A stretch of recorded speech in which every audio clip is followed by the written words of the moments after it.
Madame, Monsieur, bonsoir, bienvenue dans Question Éco. Au menu ce soir, blockchain et une start-up made in Maroc qui révolutionne la prévision d'inondations en Afrique. Donc un numéro 100% innovation. Tout d'abord, nous ferons un état des lieux du marché de la blockchain en 2020 et comment la pandémie a impacté ce marché. Et malgré qu'elle soit peu connue du grand public, eh bien, la chaîne de blocs ou blockchain a pourtant fait parler d'elle il y a quelques semaines avec ce nouveau record jamais atteint. Le prix du Bitcoin, première crypto-monnaie décentralisée, a frôlé les 20 000 $ pour la première fois depuis sa création il y a de cela 11 ans. Pour nous en parler, Khalid Ziani, expert en IT et télécom, sera avec nous depuis Paris. Innovation aussi en seconde partie de votre émission. Nous allons recevoir le développeur de la start-up marocaine qui s'est hissé au top 10 des start-up les plus innovantes en Afrique selon l'Agence française de développement. Une solution développée par cette start-up peut en effet sauver des vies et des sous. Mohamed Tabiaoui nous en dira plus. Restez avec nous et bienvenue à tous.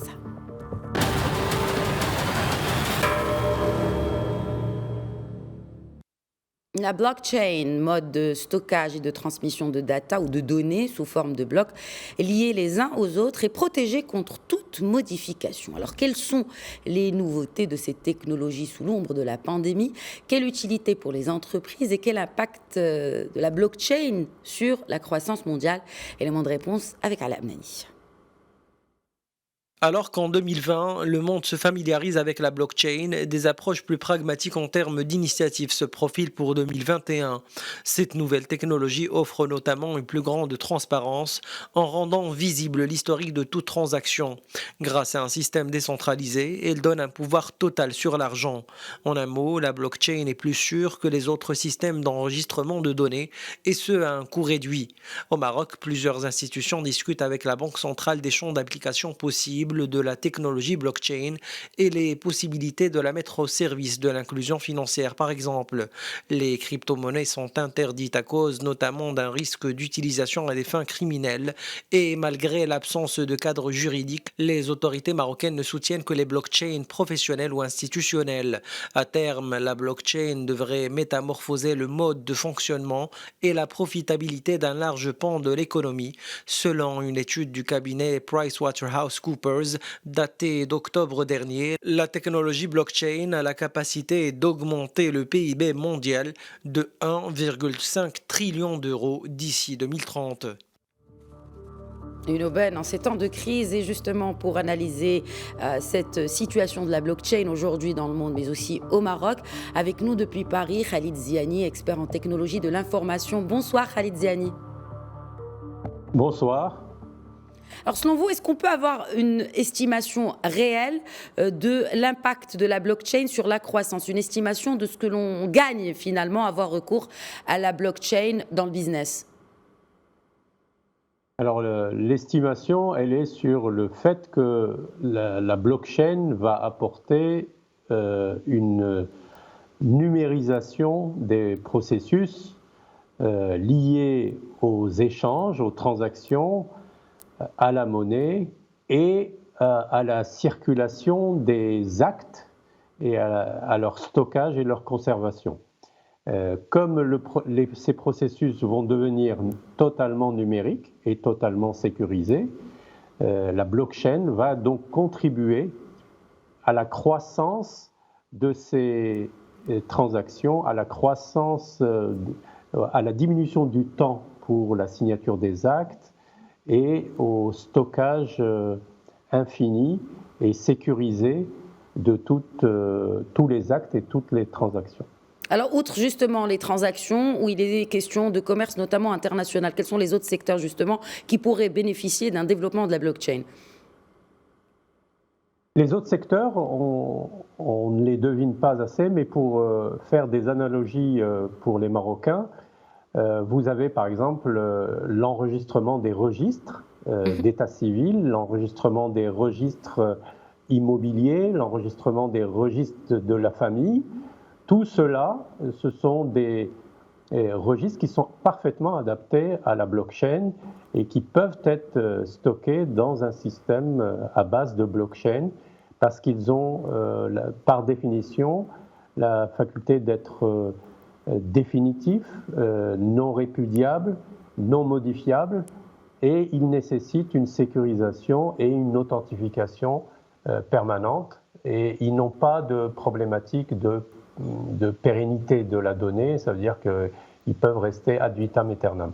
Tout ce qui concerne l'état civil, tout ce qui concerne les adoul, les actes notariés, tout cela peut passer dans le système blockchain.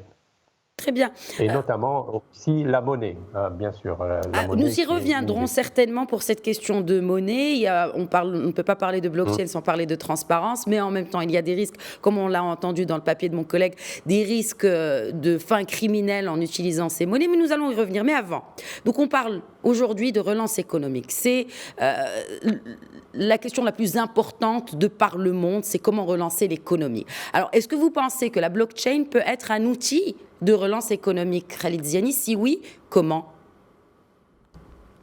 Oui, alors dans le domaine notamment de la monnaie. Alors, dans le contexte marocain, nous souffrons d'une dramatique augmentation du cash, de la monnaie cash, papier ou fiduciaire. Et c'est un drame pour l'économie marocaine, puisque en fait, toute cette monnaie participe à l'augmentation de l'informel et à l'évasion fiscale et à la non-contribution aux investissements. Donc nous devons faire un focus sur cette quantité de cash qui, malheureusement, au lieu de diminuer, ne fait qu'augmenter, et notamment à la suite de la pandémie.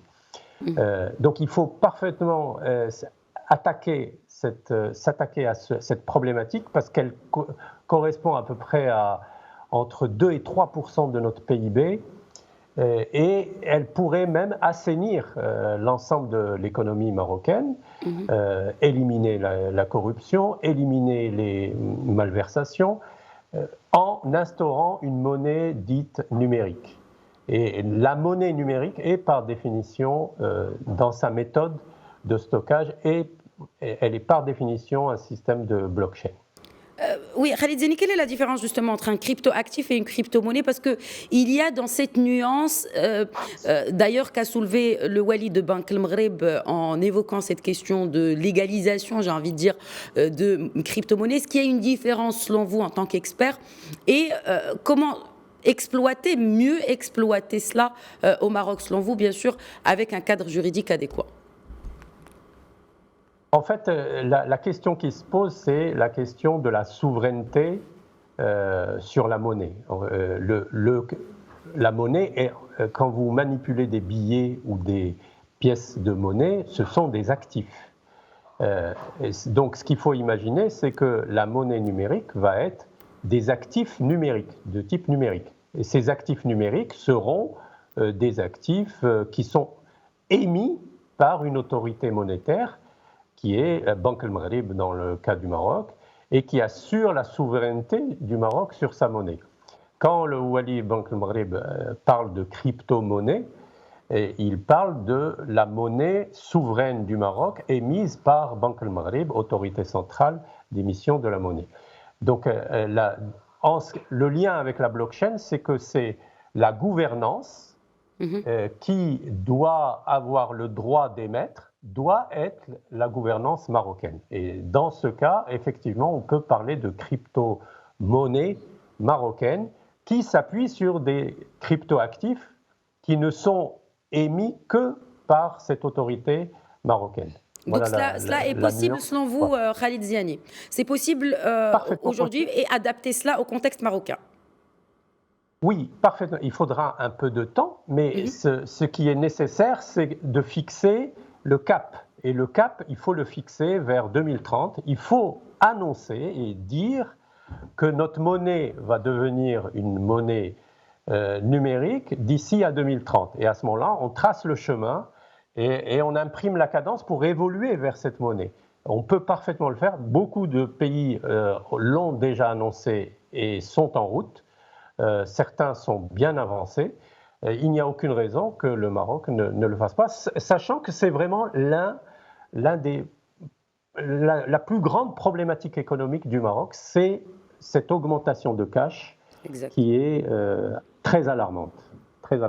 Absolument. Alors, Bon, et avant qu'on continue justement sur cette question de crypto-monnaie, de leur utilisation d'ailleurs au Maroc, ce n'est un secret pour personne, n'est-ce pas, Khalid Ziani, que on a recours au Maroc à la crypto-monnaie. Oui, mais c'est une crypto-monnaie qui n'est pas reconnue par les banques centrales.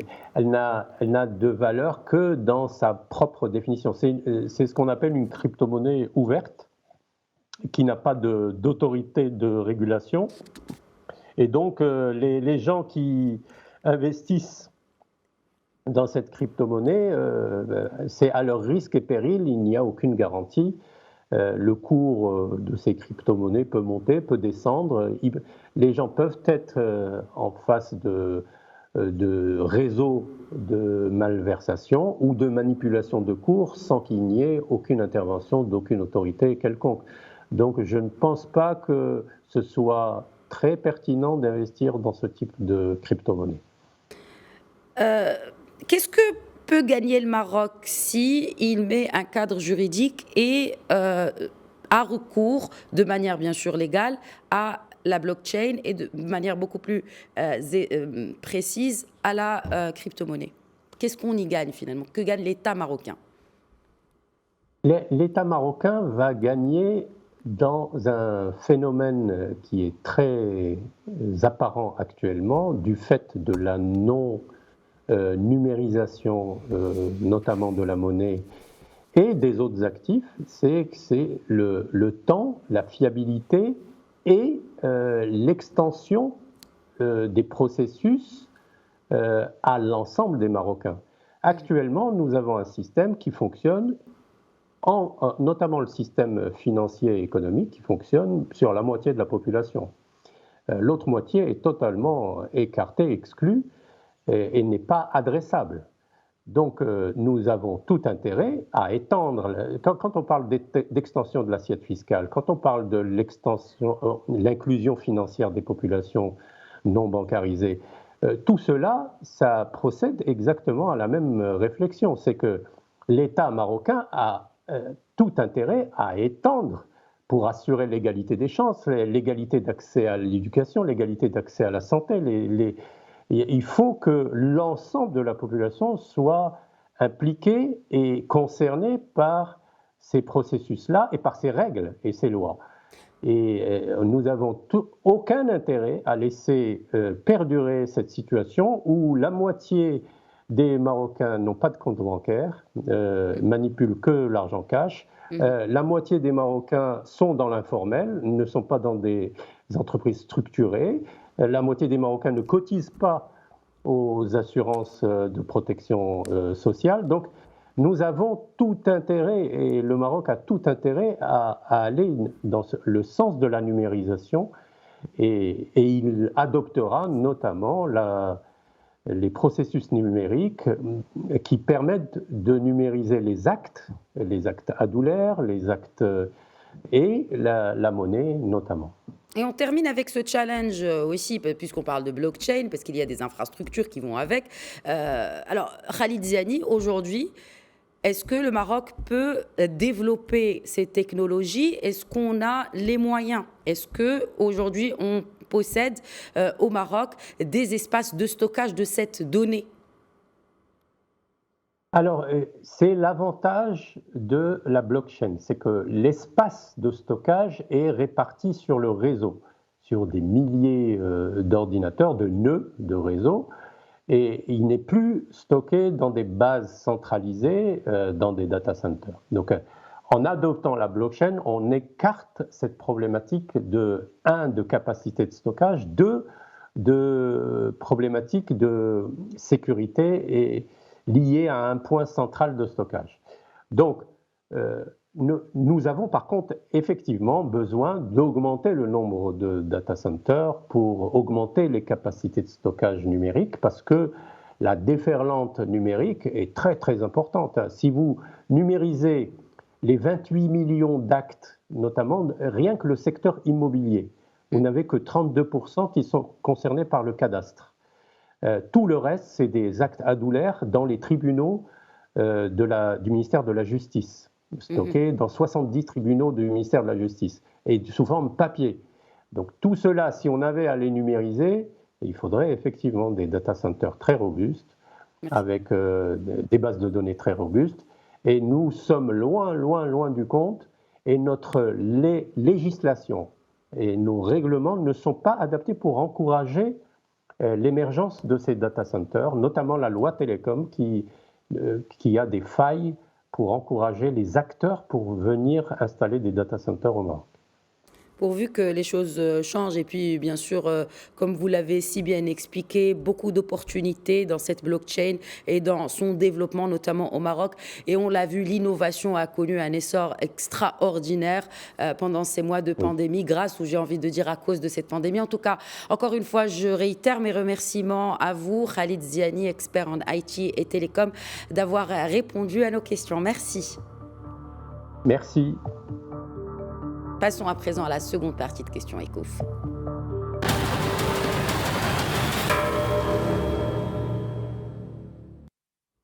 Le Maroc s'est donc distingué, je le disais il y a quelques instants, tout récemment, donc pendant ces période de pandémie, mais aussi lors de la 4e édition de l'AFD Digital Challenge. Cette consécration revient à la start-up marocaine PrevDev et qui figure parmi 10 autres lauréats de cette compétition strictement dédiée à l'innovation africaine. Les développements avec Ala Benani. En prévoyant les inondations à l'avance, la start-up marocaine PrevDev fait parler d'elle. Grâce à sa plateforme Indar, elle est sur le podium de la compétition Digital Challenge de l'Agence française de développement de cette année, avec 9 autres start-up africaines. Avant toute crue, la plateforme Indar permet d'évacuer les populations les plus menacées, de mettre à l'abri les équipements, de protéger les infrastructures sensibles et surtout contribuer à la résilience des villes de demain. Cette idée de génie n'en est qu'une parmi tant d'autres, surtout durant cette pandémie où l'innovation marocaine a battu son plein. Des inventeurs marocains ont d'ailleurs mis au point un masque intelligent de détection automatique à distance du Covid-19, un respirateur artificiel ou encore un test PCR Covid-19 made in Morocco. D'après l'OMS, la pandémie du coronavirus a galvanisé le développement de plus de 120 innovations technologiques en matière de santé qui ont été pilotées ou adoptées en Afrique. Et avec nous depuis Rabat, le développeur de la start-up PrevDev. Bonsoir Mohamed Tabiaoui. Bonsoir, merci pour l'invitation. Merci à vous de l'accepter et félicitations pour cette consécration. Alors, donc une start-up marocaine distinguée par ce Digital Challenge de l'Agence française de développement. Qu'est-ce que cela signifie pour vous ? Oui, en effet, la startup PrevDev a été distinguée par l'AFD Challenge, Digital Challenge. Et pour nous, c'est plusieurs significations.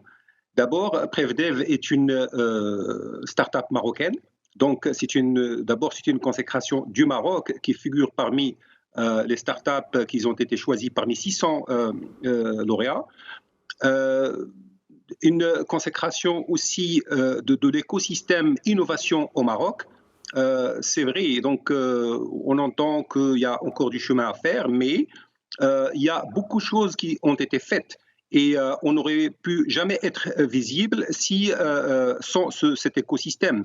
Au centre, la CCG qui a développé des dispositifs, je dirais, d'accompagnement. Il a mandaté des mandats d'accompagnement pour les startups. Il a mis des dispositifs financiers. Donc, on a bénéficié de grains, de dons et puis de prêts comme les prêts sur l'honneur.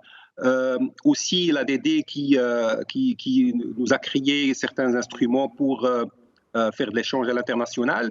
Tout cela, c'est très important. Tous ces acteurs, directement ou indirectement, ont contribué à la visibilité de PrevDev et donc à son épanouissement et à cette victoire.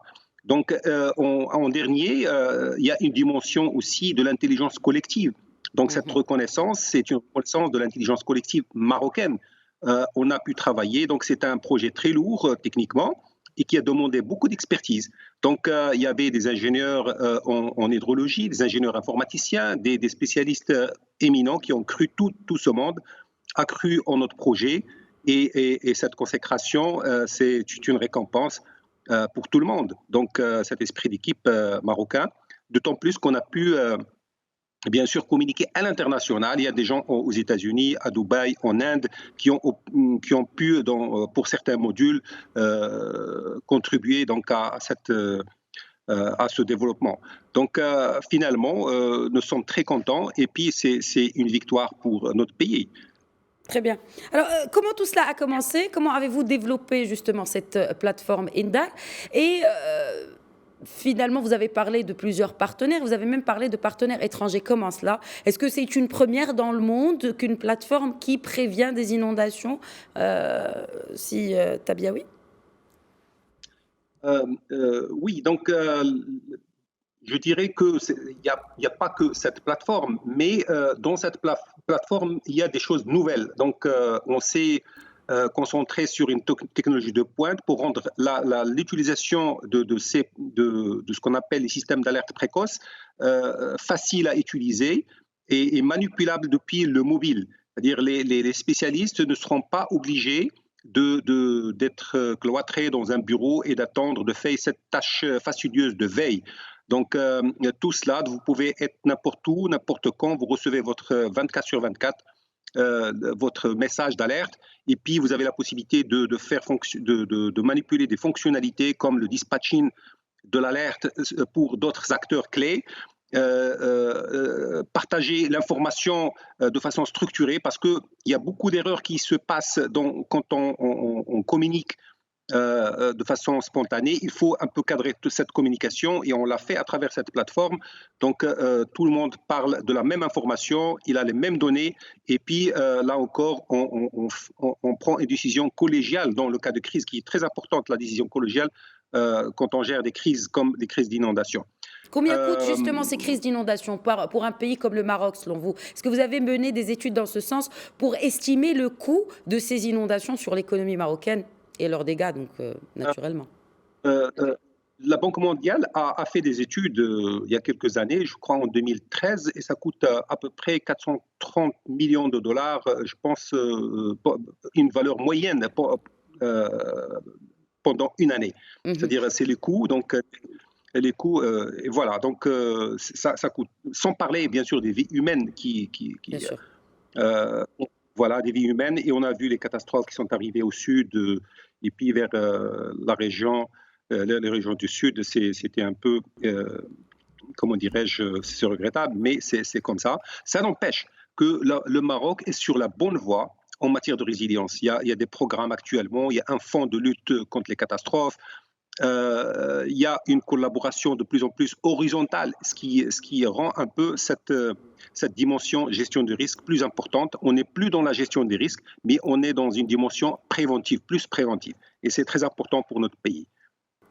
Alors, on parle de notre pays, mais on parle aussi de notre continent, Mohamed Tabiaoui, et notamment aux pays qui sont touchés aussi par ces inondations en Afrique. Aujourd'hui, est-ce que cette plateforme que vous avez développée a-t-elle été exportée? Et si oui, comment répond-elle à cette gestion de risque que vous évoquiez il y a quelques instants? La plateforme, on ne l'a pas encore exportée parce que nous sommes vraiment à nos débuts, mais elle est exportable. L'avantage de cette plateforme, c'est qu'il est paramétrable. Il peut s'adapter, donc il est là, il est fonctionnel, mais quand on la ramène dans une zone différente, il faut la paramétrer parce que la donnée, surtout la donnée topographique, la donnée météo, sont un peu les données d'input dans ce système. Donc maintenant, nous sommes en train de faire des démarches pour devenir international. Donc, par exemple, il y a des pays comme la France, l'Espagne, qui eux aussi souffrent des crises d'inondation. Et nous sommes dans plein de démarches pour un peu créer des filiales, notamment en France.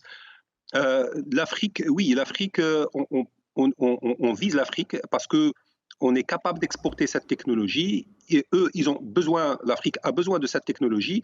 Et puis aussi, c'est un travail en amont qu'on doit un peu réaliser avant de pouvoir concrétiser ce projet d'exportation. et répondre aux besoins qu'il y a. Alors, je voudrais juste terminer avec vous. On parle aujourd'hui de villes intelligentes, on parle aussi de villes et de gestion de la ville plus durable. Comment, selon vous, aujourd'hui, l'innovation, vous représentez aujourd'hui l'innovation avec nous, peut contribuer à la résilience des villes? Et nous le connaissons tous, c'est un des plus grands défis, n'est-ce pas, de notre siècle, et notamment à cause aussi de cette question de changement climatique. Alors, comment, selon vous? Vous avez parlé de la ville résiliente, vous avez parlé de la ville intelligente. Il y a une corrélation. Donc, quand on parle de ville intelligente, c'est une ville qui a opté pour des méthodes optimales pour traiter, par exemple, la question des déchets, pour traiter la question du transport, pour traiter la question de l'énergie. Mais il ne faut pas oublier que la résilience fait partie de ces enjeux. Donc, nous, en tant comment dirais-je, quantité qui apporte de l'innovation, nous participons, nous augmentons cette intelligence de la ville via des solutions numériques comme INDA. Donc, par exemple, à un certain moment, il pourra communiquer avec des voitures et dire, et on est en train de travailler sur ce projet, de dire attention, la route est coupée de tel point à un autre point. Donc, tout cela, donc, ça augmente l'intelligence de la ville vis-à-vis des risques, la rend plus sécuritaire, plus sécurisée, pardon. Et voilà, donc c'est une contribution à la ville intelligente pour la rendre praticable, inclusive et simple à vivre. Donc, l'innovation, vraiment sa place dans la ville de demain, la durabilité aussi. Pardon, un mot sur la durabilité. Rapidement, je vous prie, parce que... Rapidement, merci. Très bien. Le développement durable, il a besoin d'être protégé. Donc, il a besoin de résilience pour être durable. Voilà ce que je veux dire par rapport à la durabilité. Sur ces mots, justement, de durabilité, cette émission touche à sa fin en tout cas. Merci beaucoup, Mohamed Tabiaoui, développeur de cette start-up PrevDev, d'avoir répondu à nos questions. Merci. Merci à vous. Voilà, c'est la fin de Question Écho. Bonne soirée.